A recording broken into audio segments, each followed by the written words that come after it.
Ecclesiastes 4. Because almost a year ago, we got done with Ecclesiastes 3. Right. It's in like November or something. So Ecclesiastes is an extremely positive, upbeat book in the Bible. This is a wise man having done a lot of stupid things, who is explaining how futile it is to look at anything, interpret anything, do anything according to the world. Anything under the sun. So at man level, no matter how successful it looks, and we'll look at that tonight, but no matter how successful everything is, or looks like it is really not. It gets you nothing.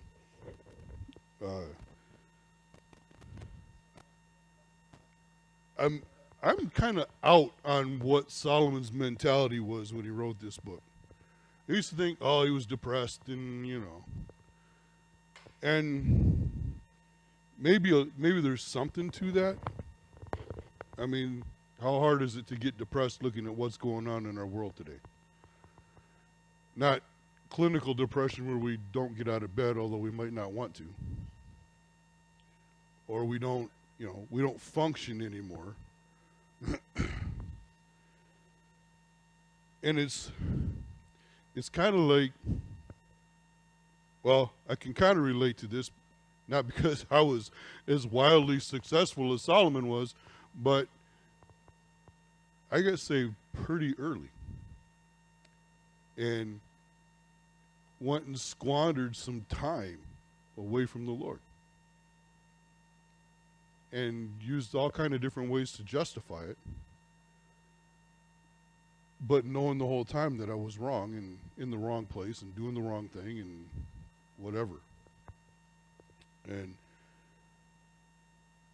so I guess I tend to read this. Well, there's regret obviously in this. He regrets what he's done. And maybe they're right. Maybe the scholars are right. Maybe he was writing from a dark side or something. I don't know. But I kind of, at least I hope he was on a return side from having squandered some time in some things and not walking closely with the Lord all of his life, even though he started off well. So that's kind of my take on this. So chapter 3, there's a pretty popular section there that was made famous by a rock band from verse 2 to verse 8. Well, actually from verse 1 to verse 8. It says, to everything there is a season, a time for every purpose under heaven, a time to be born, a time to die, a time to plant, and a time to pluck what is planted, a time to kill, that's not murder, it's a time to kill, and a time to heal, a time to break down, a time to build up, a time to weep, a time to laugh, a time to mourn, a time to dance, a time to cast away stones, a time to gather stones, a time to embrace and a time to refrain from embracing, a time to gain, a time to lose, a time to keep, and a time to throw away, a time to tear, and a time to sow, and a time to keep silence, and a time to speak, a time to love, and a time to hate, a time of war, and a time of peace.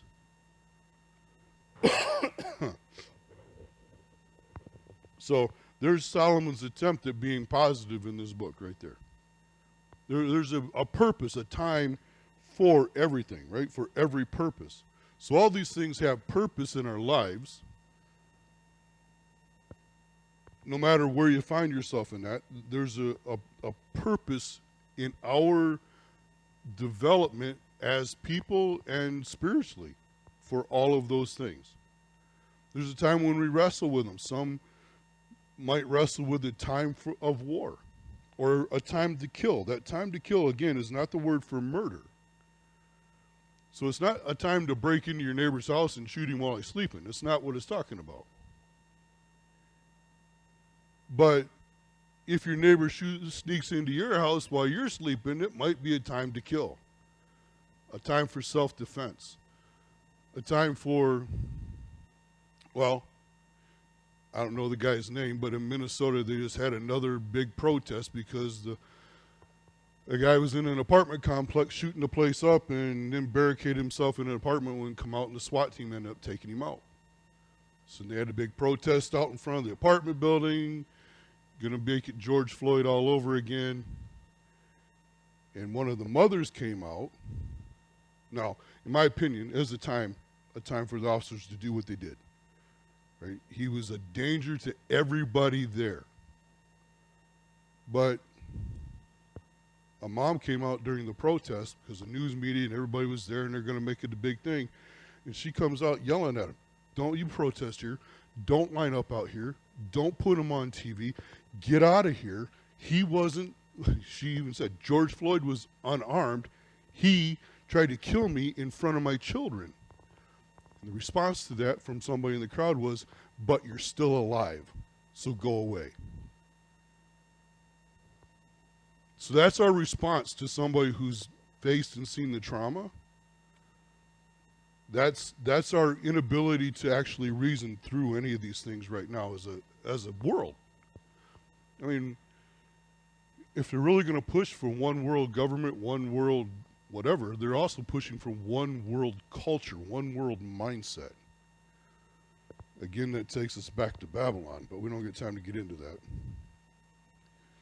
But I think as believers and as those who believe in God, we're supposed to wrestle and understand there's a time for all of this.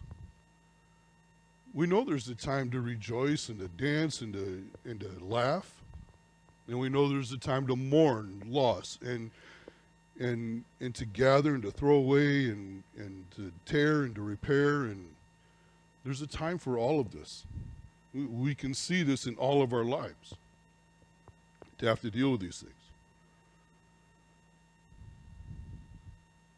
And then he says in verse 9 there, so we're going to be in chapter 4, but I wanted to go over chapter 3.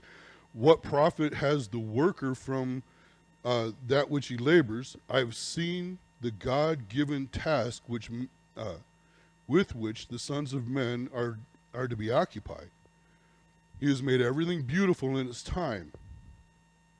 Also, he has put entity in their hearts, except that no one can find out. He's put eternity in their hearts, except that no one can find out the work that God does from beginning to end. Excuse me. So he's saying there, God's put eternity in our hearts. We know there's more than what we're experiencing here. Again, this is a pretty positive outlook on things in spite of what's going on around him and in spite of all the things that he's seen. That's in our hearts as well. We need to remember that when we see the things that are going on, whether it's protests or shootings or whatever, if it's man-made catastrophes, if it's actual natural disasters, if it's wonderful things that are going on, they're all temporary, but there's an eternity put in us. God has put in us to understand there's more than just this life we live for a few years on this planet. And there's a beginning and there's an end to this. But eternity is beyond the beginning and beyond the end. There is no beginning to eternity. There's no end to it. To say that God's eternal means he had no beginning. He just always has been. And while that's in our heart to try to understand, we also know that it's impossible to completely understand that. Because we haven't been there yet.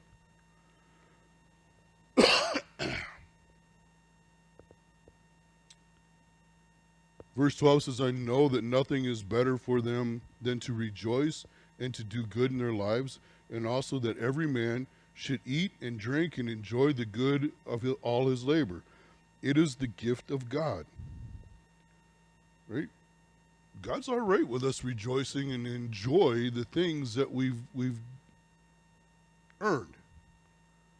You know, He's all right with that. I mean, if you think jumping out of an airplane is a good time, man, go do it. I have no desire to do that. I'm all about leaning back in the seat and, reading the Bible, whatever. I would even rather just sit all bunched up like this for 5 hours in a plane and not be able to move than to get out of it when it's 30,000 feet in the air. Just not going to happen. But if you like it, go do it. Have fun.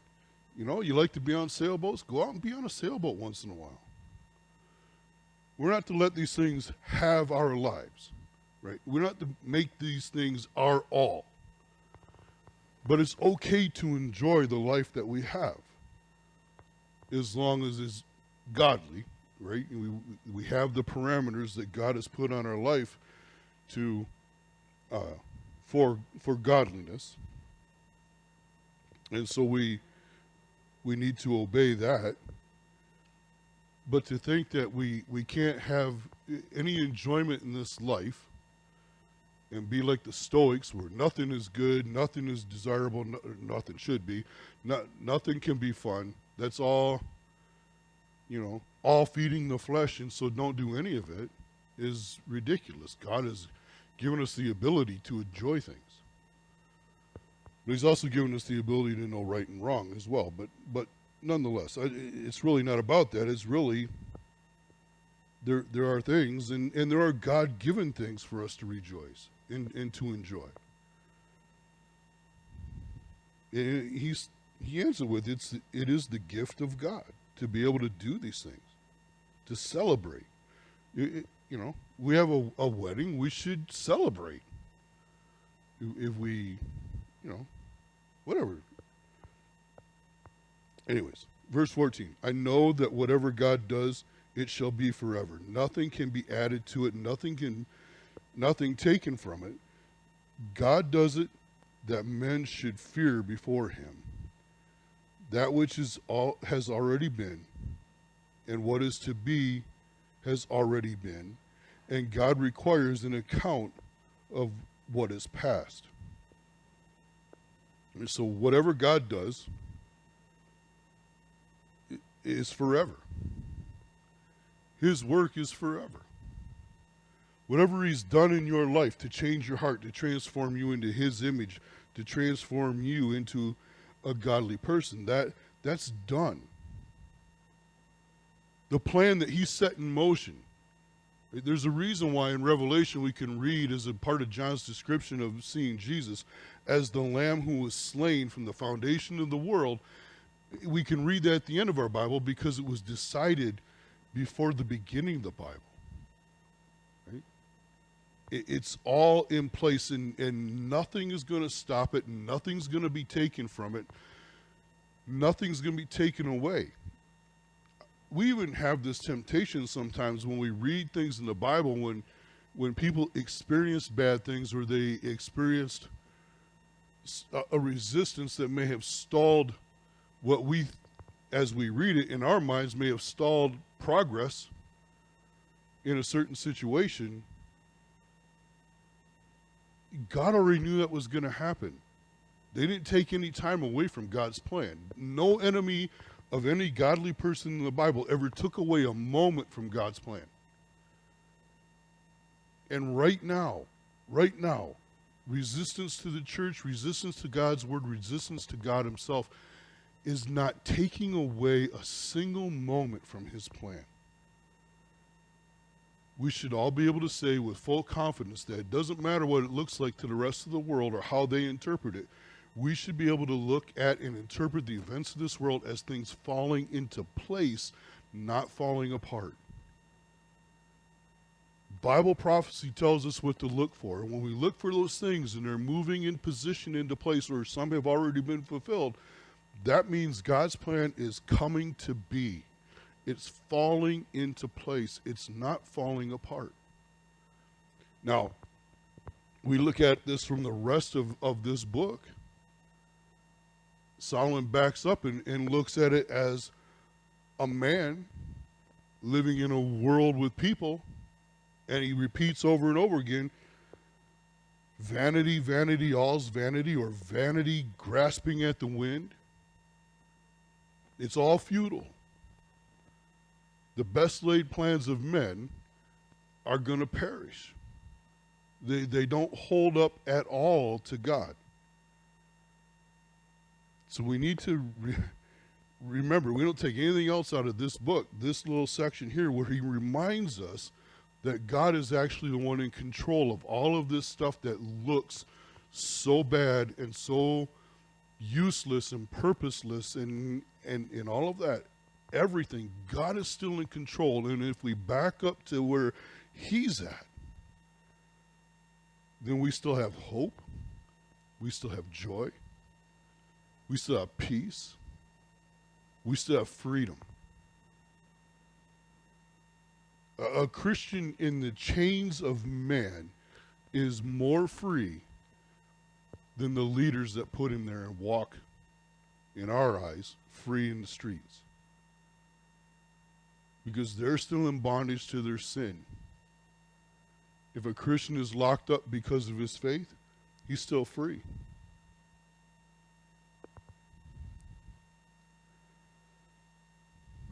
And listen, it's that mentality. If we can set our minds on that and have that mentality, that'll drive them all nuts. It doesn't matter if they lock us all up. That'll make them crazy. To be like Paul and Silas and be in prison and start a worship service in prison, that'll make them crazy. Who knows if it won't rock the world like it did then. His other point here is that God is outside of time, which I think I've already described. And even through the prophet Isaiah, he says, see, I've shown you the end from the beginning, so that when it comes to pass, you'll know that I'm God. God hasn't hidden anything from us that we can't discover. I think it was in Proverbs, I think, that it says that it's the joy of kings to search out the things of God.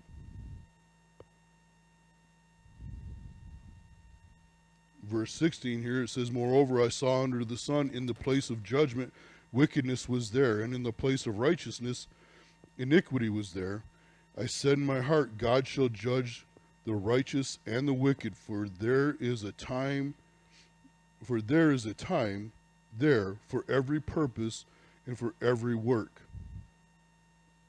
Right? So, and we're looking at that in Revelation. We're coming up to the point where God, well, and what we've seen is Jesus' return, the beginning of the separation of the wheat and the tares in that parable, or the sheep and the goats in the other parable, where God is making and Jesus himself making a very strong distinction in those last 1,000 years, especially between those who believe and those who don't.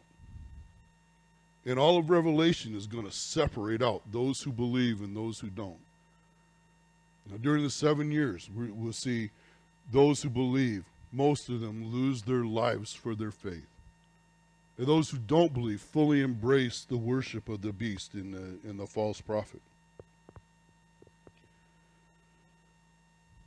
But God will judge, as he said here.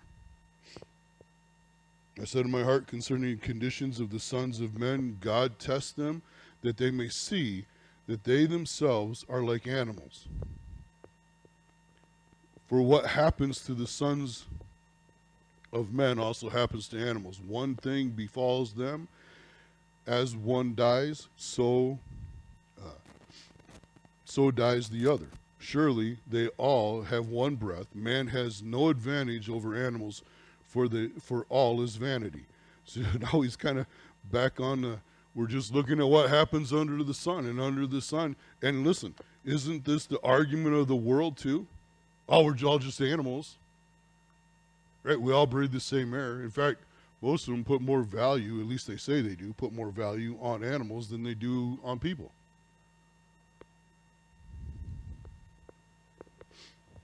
It says, all go out to one place, all are from the dust, and all return to dust. Who knows the spirit of the sons of men, which goes upward, and the spirit of the animal, which goes down to the earth? So I perceive that nothing is better than that a man should rejoice in his own works, for that is his heritage. For who can bring him to see what will happen after him? And these kind of run into one another here. It says, then I returned and considered all the oppression that is done under the sun. So he's told us that there are a time for all kinds of things to happen, that it's okay for us to rejoice in the things and to enjoy the fruits of our labor, to fear God, to know and believe and take peace in the fact that God is forever. He's from eternity to eternity.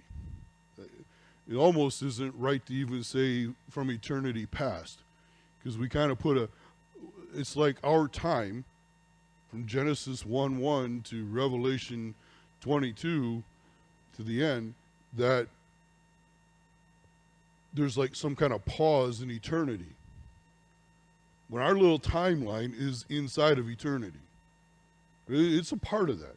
It's not a timed out thing. Everything outside of where we're at is time. That's it. But God's outside of time.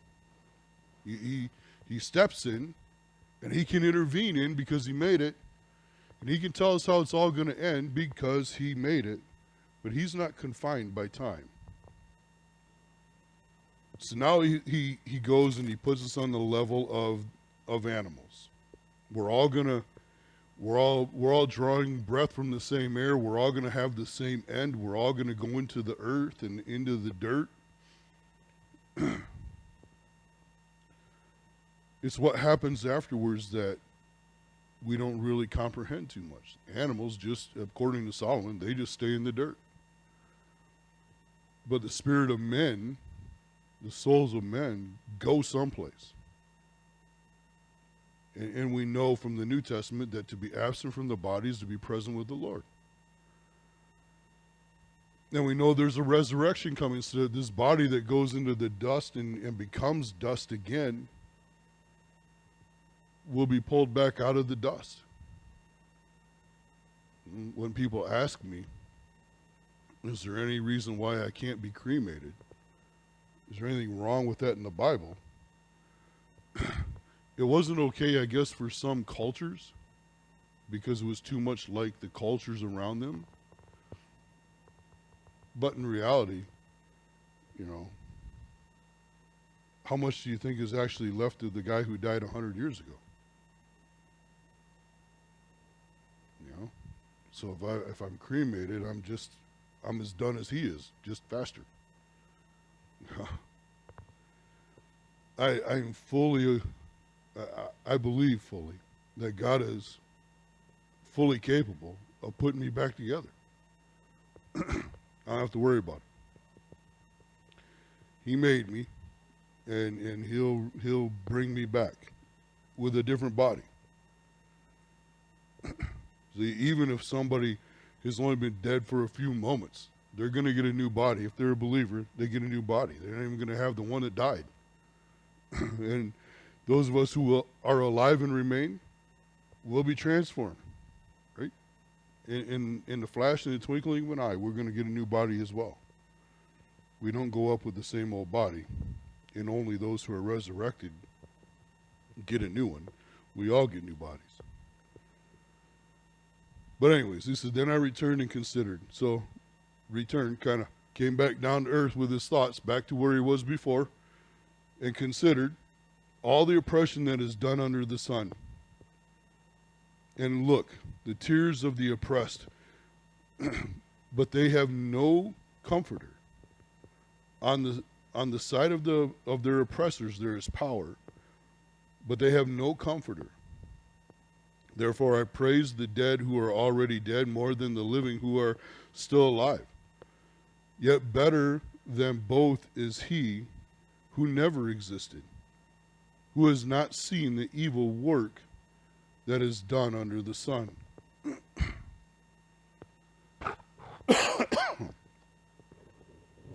This is not a defense for abortion, by the way, just to get that out of the way. He says, yet better than both is he who has never existed.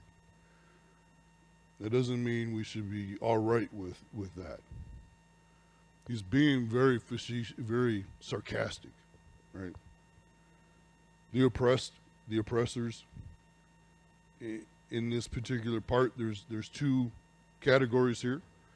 You have those who have all the power and are the oppressors, and you have those who have little or no power and are the oppressed. And they're always going to be around. We're always going to have both. Until the Lord comes, we're going to have both. Forever. Or forever, until he comes. But again, he's kind of gone back into that frame of mind of looking at everything without God. So without God, this is the way of the world. This is the way of men. For some to have power and the many to have little or none. They have no comforter. They feel alone. It's better if they're dead. He praised the dead who are already dead. Like death is the escape from evil. And in a sense it is. And we all know that, right? I mean, how many of us have said at one point or another, I wish you would hurry up and come back. You know, I would rather just be done. I'm done, Lord. I don't want to do this anymore. I don't want to be here another day. You know, come back and take us all, or come back and take me, whichever one you want, but I'm done. It's kind of like saying the same thing. It is better to be dead and to be just done with this than to be living or to be still alive and have to keep putting up with it. So there's that whole destitution right there, or not being able to handle what's been done or what's being done or what's going on around us. And I do pray for the Lord to come back because I want to see him. Not just because I want all this done. So weigh that out. The next time you feel like that, I wish you would just hurry up and come back. Why? Why? Just so you're done suffering? Well, at the rapture, after the rapture, we've just spent a year going through Revelation. What's going to be for the next 7 years after that? More suffering than there is now. So why do you really want him to come back? We're supposed to love his appearing. Not just to get out of stuff. Not just to be done suffering. I mean, that's great. That's a bonus. That's awesome. I look forward to that too.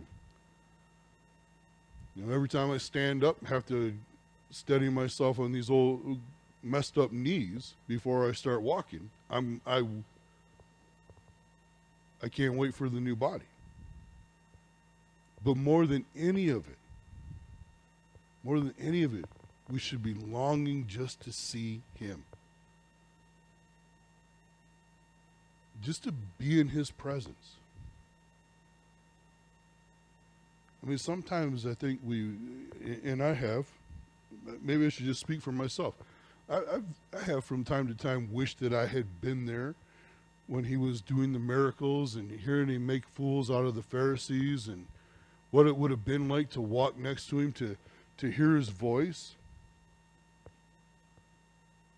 Do you know how much you would have done without to do that?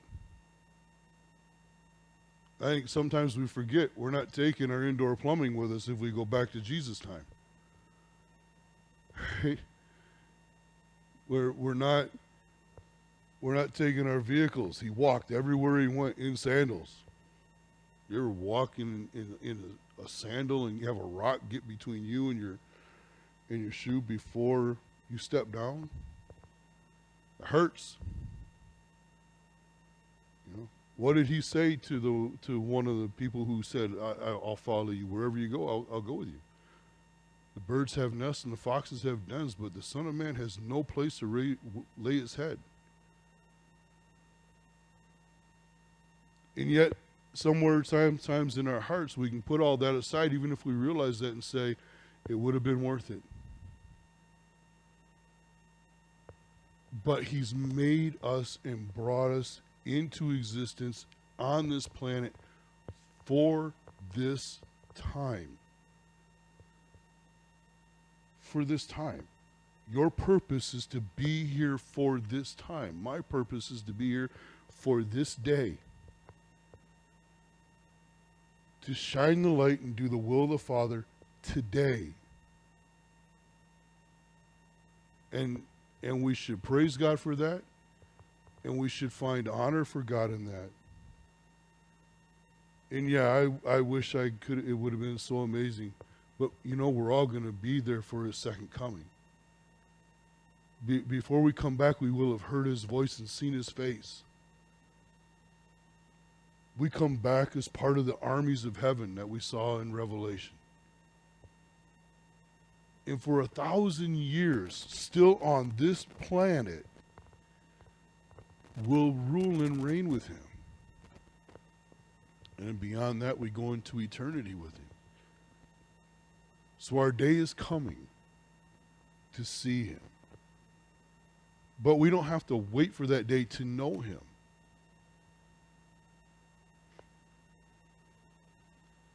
I don't know how much farther we're actually going to get here, but I'm going to go to John chapter 8.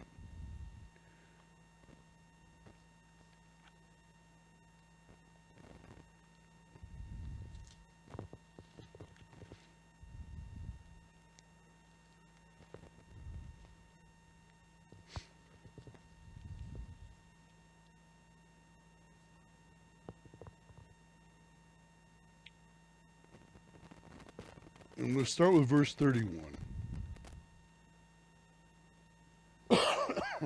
Jesus again had been talking about his leaving. There's another thing to think about. When you wish you could have been here back then, you would have felt the pain of the day that he left. We only feel the longing for his return. We weren't there the day he was crucified. We weren't hiding in an upper room wondering if they were coming to get us and our leader is gone. You know, we don't know what's going on. All the confusion that surrounded those 3 days, we don't have to deal with that. Anyways, he'd been talking about his death and his going away.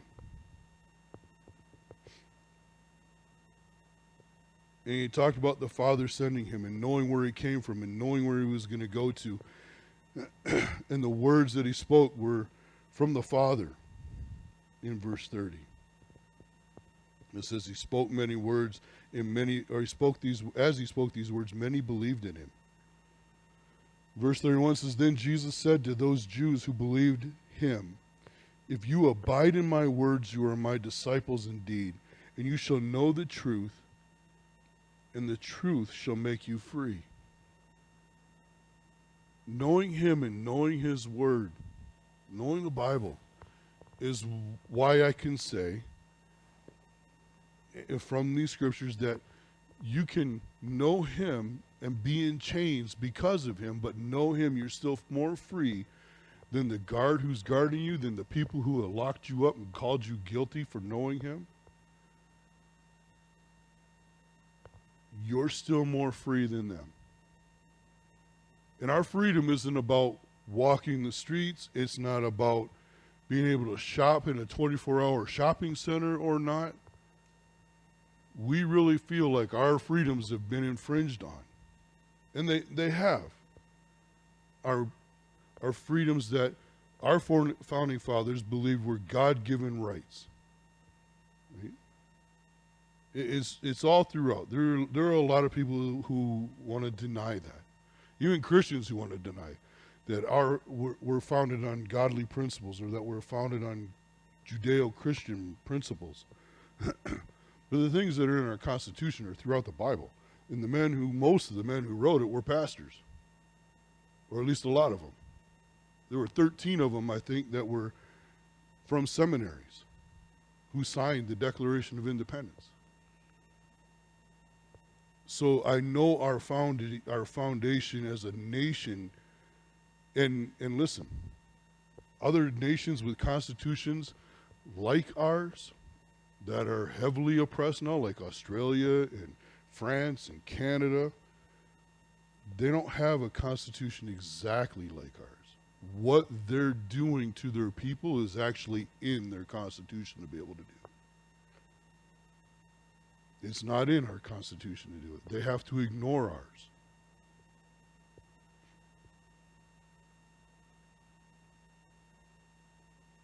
But it doesn't say here that if you abide in your Constitution and know your Constitution, then you'll be free.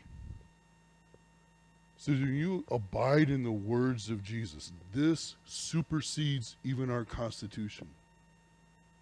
If you abide in his words, you're his disciple. So you're entering into the disciplines of God.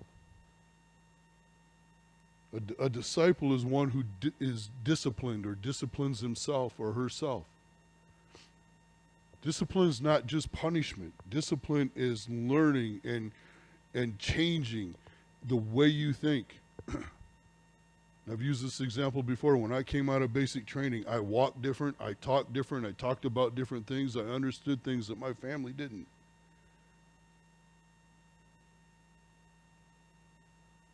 When we enter into God's Word and we study the Word of God and we know the truth, we're going to walk different. Not just our posture, like that was my walking different when I came out of the Air Force basic training. My posture was different. The speed at which I ate my food was different. Every once in a while, it still kicks in when I'm not paying attention to it. Now I'm done before anybody else is halfway done with their meal. So every once in a while, I forget and it's just gone. Part of that's also growing up with 4 brothers, and you have to hurry up if you're going to have seconds. So,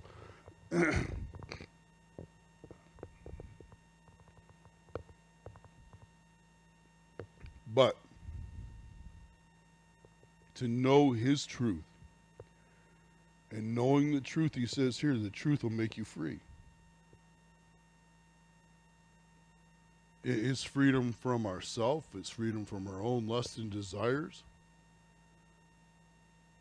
It's freedom from what Solomon was talking about as oppression. We don't look at ourselves as the ones who are being oppressed anymore. We're free in spite of that. What happens in this midterm election, I think we should vote. I absolutely think you should vote. God put us in a nation where we have the right to do that. And it doesn't matter if we think it's fixed or not. We go in there once every couple of years, at least, and we mark on a sheet for those who stand for what we believe to the best of our ability. Right? Not everybody on that sheet is going to be godly. And you know, I don't know that anymore we can just party line it.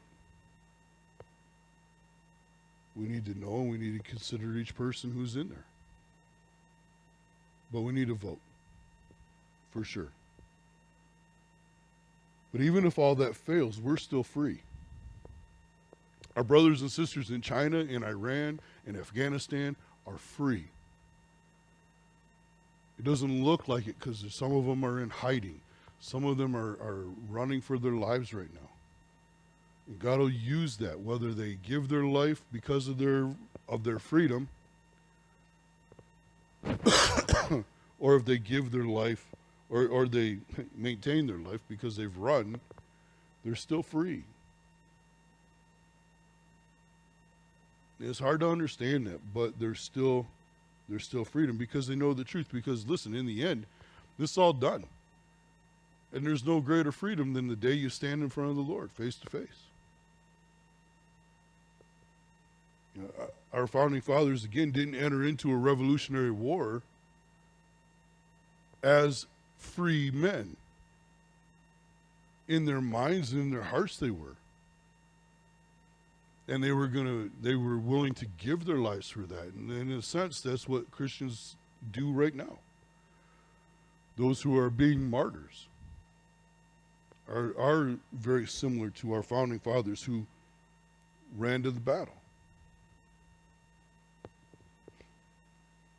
And many of those who formed up to go to a battle formed up at their church. But they went believing they were free and they were going to stay free. They left tyranny and tyranny tried to get them again and follow behind them. And they were willing to die for it. Listen, there's nobody more tyrannical than Satan. And anybody who will love him and follow him and do his bidding, whether they know it or not. But if we know the truth, he cannot defeat us. Jesus himself said the gates of hell will not prevail against confession of God, confession of Jesus. We have to know in our hearts that we're free. There might be a day, again, when we're called on to put our lives on the line for freedom. It could happen.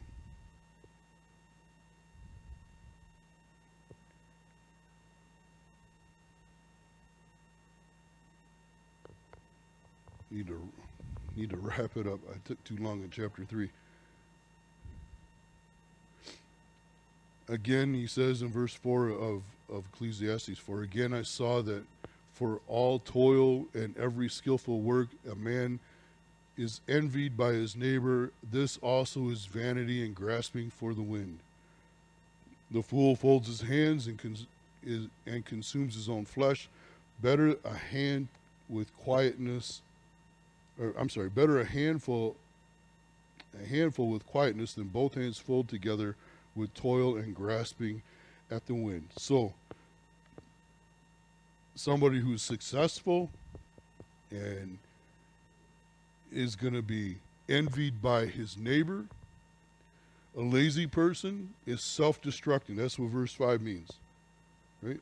Somebody who's lazy is self-destructive, who won't put any effort into what he needs, or just going to be passive about everything, would rather just sit and complain about the success of his neighbor rather than get up and do anything about his own. It's better a handful of quietness than both handfuls together with toil and grasping at the wind. Even the very successful needs to learn to be content. Right? So verse 5 talks about the self-destructive lazy person, but verse 6 talks about those who are successful to be content as well. We're not going to go there right away, but tonight, but 1 Timothy chapter 6, verses 6 through 12, and Philippians 4:11 talk about being content with what we're at. Paul talking about being content, whether he was financially well or dirt poor, or whether he was hungry or whether he was full. To be able to be at peace within ourselves and be content rather than constantly in turmoil, constantly think we need to have more, constantly think that we're owed more without doing anything, is just turmoil within. We need to learn to be content. Even the person who is successful and wealthy, and we've already talked about it's okay to enjoy those things, but there needs to be some contentment. It says, then I returned and saw vanity under the sun. There is one alone without companion. He has neither son nor brother, yet there is no end to all of his labors, nor is his eye satisfied with riches. But he never asks, for whom do I toil and deprive myself of good? This is vanity and a grave misfortune.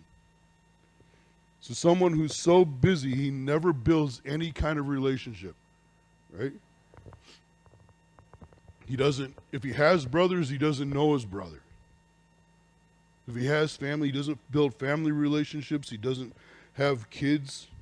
He doesn't have friends. It's just all about him, and he never even thinks about the fact that he's missing out on what's going on around him because he's so entrenched on, I gotta have. And again, Jesus in Luke 12:13-24 tells the parable of the man whose barns were full, and then he built more barns and he stored more stuff. And finally God says, you're a fool. You don't know who's going to even end up with all of this. Because he had never built relationships around him. He never invested anything into the people around him, only into himself. And then we have familiar verses, and I think we can push through here to the end real quick because everybody pretty much knows this. 2 are better than 1 because they have a good reward for their labor. For if they fall, one will lift up his companion. But woe to him who is alone when he falls, for he has no one to help him up. Again, if 2 lie down together, they will keep warm. But how can one be warm alone? Though one may be overpowered by another, 2 can withstand him, and a threefold cord is not quickly broken. So we hear part of this at weddings usually. Right? So we'll work these verses in to kind of drive home the point there. It's you two together. It's a husband and wife together, living one life. Right? You don't have 2 different pieces of rope and say, I've got one rope, unless you take them and twist them together and make it stronger. And then you have the threefold cord is not quickly broken. But this speaks to a couple of different things here. So 2 are better than 1 because they have a better reward for their labor, so they're more successful. And this is all built with relationships in mind. It's not a person on his own, right? So you have success. In verse 10, you have safety, right? If one falls, the other one can pick him up. In 11, you have survival. 1 can freeze to death, but 2 can be together and stay warm. And in 12, you have security. The 1 could be overpowered by another person, but 2 can withstand him. And a threefold cord is not quickly broken. And the implication there is to have God in the middle of those relationships, those relationships which are a part of those 4 things that we all desire, right? Success, safety, survival, and security. So to have not just a partner in that, a human partner, but that threefold cord, to have God wrapped into that as well, makes it all possible. It makes it much stronger. Verse 13, better is a poor and wise youth than an old and foolish king who will be admonished no more. So a poor wise man is still learning. Right? A younger person who's just starting out, who's having to learn how to do a job, trying to figure out what he really wants to do, what he loves to do, and then learn that craft that's going to make him successful in whatever. It's better to be there in that learning situation than it is to be a foolish king who thinks he doesn't need to be taught anything anymore. He already knows it all.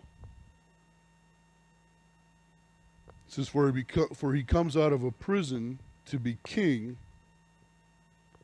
although he was born poor in his kingdom, I saw all the living who walk under the sun, and they were with the second youth who stands in his place. There was no end of all the people over whom he was made king, yet those who come afterward will not rejoice in him. Surely this also is vanity and grasping at the wind. So you're looking at the younger who's able to be taught, who's staying teachable, the older one who said, yeah, I've learned it all, I don't need you to tell me anything anymore, I got this, right? It's ridiculous. So the one who is going to continue to learn the rest of his life, who wants to learn something new every day, whether it's the definition of a word or some new skill or whatever it is, someone who wants to be teachable, who wants to be moldable by God, who knows that as long as he's drawing breath on this planet, he doesn't have it all. He doesn't know it all. There's always something more for him to learn. And then take that into eternity, where we're going to be taught forever, because we will never reach God status. In spite of what some religions want to tell us, we won't ever be God, which means we have forever to learn.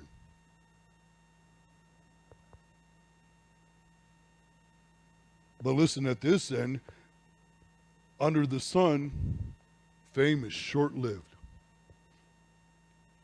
It says there in verse 16, there was no end to all the people over whom he was made king, yet those who come afterward will not rejoice in him. Your fame is only going to last so long, even if you're a good guy. It's only going to last so long. We call it what, 15 seconds of fame or 15 minutes of fame. We're all looking for that one glimpse on the TV or on the radio or whatever, whatever we think makes us famous for a little while. And there's a reason why they put a timeline on it, because it doesn't last forever. That's why you see people who are motivational speakers. They're constantly reinventing themselves, because if they don't, they lose their followers. And they know from year to year, everybody turns over in their followers. Probably just about everybody walks away from their teaching, and it's filled in by a whole nother group of people who want to know how to be successful. They lose their fame. It's why big name pastors have to reinvent themselves so often. And it's where you end up with compromise and fulfilling Solomon's word. Surely this also is vanity and grasping for the wind. To seek out fame is just it's prideful. That's vanity, right? That's part of vanity, is this proud, haughty thought of myself. Think better of myself. Be positive about myself. Be self-affirming. That is in the secular self-motivational teachers, and it's in the church. Be positive about yourself. I mean, listen, I don't want you to go around beating yourself either, be like Martin Luther either. That's ridiculous. But we're to know and we're to remember that our power and our strength isn't from ourselves, it comes from the Lord. And that's why Paul can say, I can do all things through Christ who strengthens me. Paul didn't have to keep reinventing himself. He just kept taking the truth. And that's what we have to do. If we do anything else, it's useless. Because that's the other definition of vanity. To keep grabbing at something you can't get a hold of and hang on to. That whole grasping at the wind, it's like saying vanity, vanity twice in a row. And it's pride that makes us keep going after things that aren't really beneficial for us. that lead us away from God and into ourselves. When we quit looking to heaven and we start looking in the mirror for all the answers.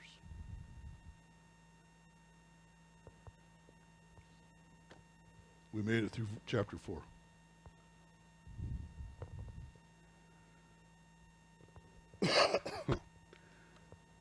I did all right.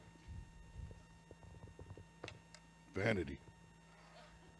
Goodness, talk about vanity and then I sit up here and say, hey, I did all right. Listen, honestly, I'm as surprised as the rest of you that I got done as quick as I did. Yeah, gone, failed already. Look at that.